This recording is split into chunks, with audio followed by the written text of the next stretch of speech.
जनूबी अफ्रीका में होने वाला सेंचुरियन में बॉक्सिंग डे टेस्ट मैच का पहला दिन किसके नाम रहा? जनूबी अफ्रीका के पाकिस्तान के?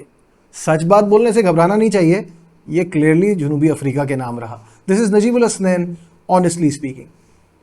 जब हम टेस्ट सीरीज की तरफ आ रहे थे तो हमें ऐसा लग रहा था कि पाकिस्तान की टीम का चांस ज़्यादा है या ज़्यादा स्ट्रॉन्ग नज़र आ रही है, बिकॉज वनडे सीरीज़ में हमने एक तारीख रकम की थी।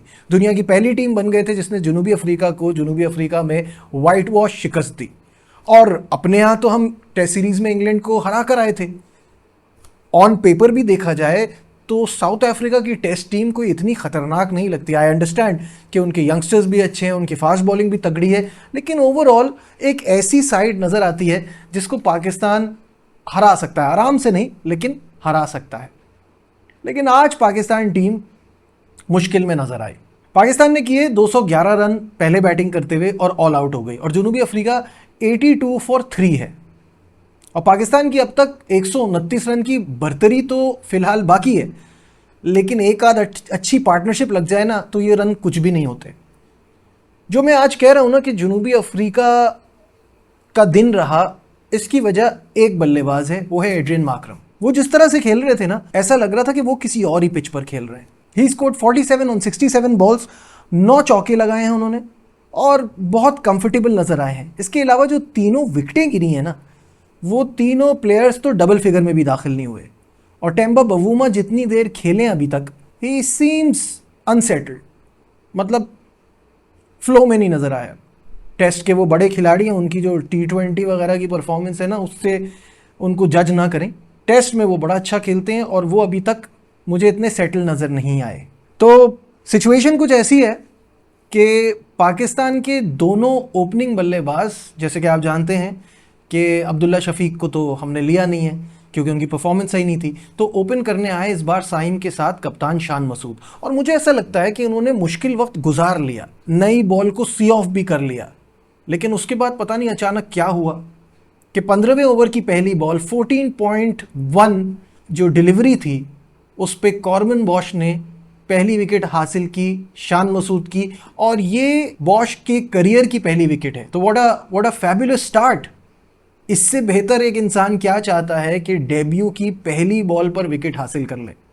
और क्राउड में बैठे हुए उनके पेरेंट्स को दिखाया जा रहा था, तो उनके पास मैसेजेस आ रहे थे, क्लियरली मुबारकबाद के मैसेज आना शुरू हो गए थे। जाहिर है इतना ज़बरदस्त स्टार्ट होगा तो ऐसा ही होगा। अपने होम ग्राउंड में, अपने क्राउड के सामने, अपनी फैमिली के सामने पहली बॉल पर उन्होंने विकेट ले ली। और उसके बाद फिर 40 पर दूसरी विकेट गिरी जब 14 रन पर साइम अय्यूब आउट हुए, who is in fabulous form.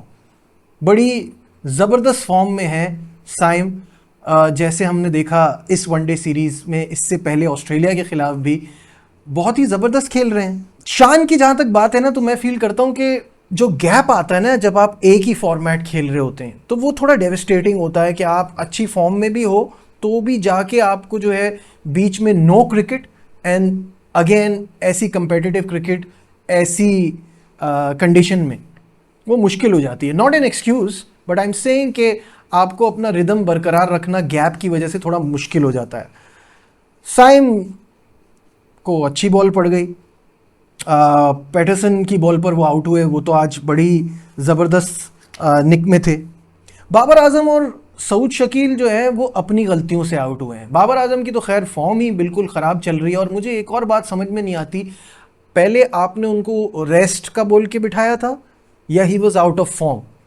अगर रेस्ट का बोल के बिठाया था और वापस ले आए तो क्यों ले आए, और आउट ऑफ फॉर्म थे तो फिर कुछ उन्होंने किया ही नहीं था कि वो टेस्ट में वापस आते। एक आध अच्छा शॉट खेलना और उसके बाद आउट हो जाना। He scored only 4 runs. 3 run करने के बाद तो वो हर फॉर्मेट में 4000 रन करने वाले प्लेयर बन गए, और उसके बाद वो 4 रन बना के चल पड़े। ये तो चल रहा है बाबर का, which I don't understand. Saud Shakeel इतना कमाल का प्लेयर है और इतनी अच्छी फॉर्म में भी है, कंटिन्यूस रन कर रहा है।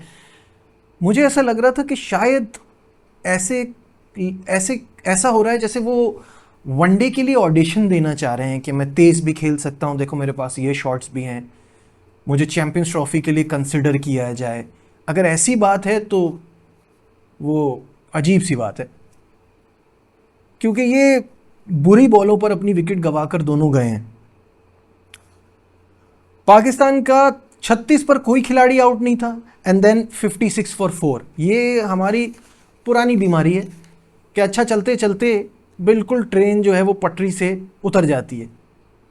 खैर भला हो कामरान गुलाम का और मोहम्मद रिजवान का। एक्चुअली मोहम्मद रिजवान ने तो ऐसा कुछ खास नहीं किया, लेकिन इन दोनों के बीच में 81 रन्स की पार्टनरशिप ज़रूर लगी।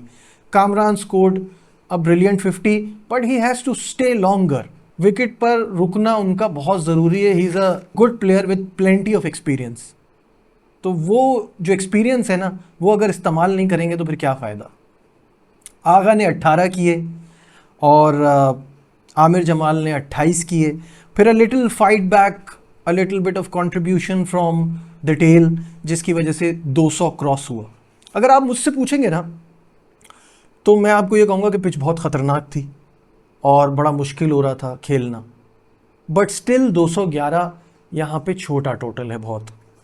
अगर स्कोर कहीं 250 और 300 के बीच में होता it would have been fine, but ये टोटल जो है ना ये कोई इतना ज़्यादा नहीं है और यहाँ हमें प्रॉब्लम हो सकती है। पैटरसन ने 5 खिलाड़ियों को आउट किया, जबकि कॉर्बिन बॉश ने 4 विकेटें हासिल की। A dream debut. बहुत ही ज़बरदस्त प्लेयर मिला है, बड़ा टैलेंटेड प्लेयर मिला है जनूबी अफ्रीका को। इनकी यंग गन्स में बड़ा टैलेंट है, तो ये अच्छी बात है इनके लिए।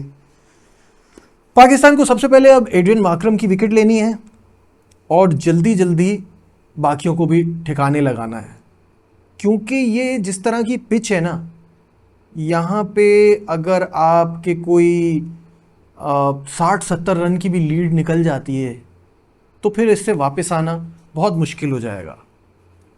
क्योंकि अब टेस्ट क्रिकेट जो है ना, वो हम सब नोट कर रहे हैं कि टेस्ट क्रिकेट अब बन गया है फर्स्ट इनिंग में डोमिनेट करने वाला खेल।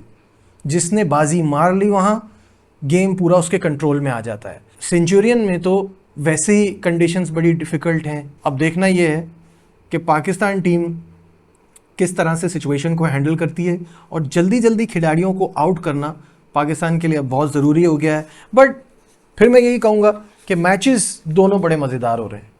चाहे वो मेलबर्न में इंडिया ऑस्ट्रेलिया का मैच चल रहा है, वो भी बड़ा ज़बरदस्त हो रहा है, और ये मैच भी बड़ा ज़बरदस्त हो रहा है। इनफैक्ट पाकिस्तान की बॉलिंग देख के भी बड़ा मज़ा आ रहा था। जैसे मैंने शुरू में कहा, सिर्फ एड्रियन मार्करम एक ऐसे खिलाड़ी नज़र आ रहे हैं जो इन कंट्रोल हैं। तो जल्द अज जल्द पाकिस्तान को चाहिए कि उनकी विकेट ले और फ़ौरन आगे चीज़ों को कंट्रोल करे, वरना मैच हाथ से निकल जाएगा। आप क्या सोचते हैं मुझे ज़रूर बताइएगा कमेंट्स में कि आगे क्या होने जा रहा है आपके ख्याल में। और अगर अब तक आपने मेरा चैनल सब्सक्राइब नहीं किया है तो please do that. Like, share, subscribe, देखते रहिए। नजीब अल हसनैन, ऑनेस्टली स्पीकिंग। बाय।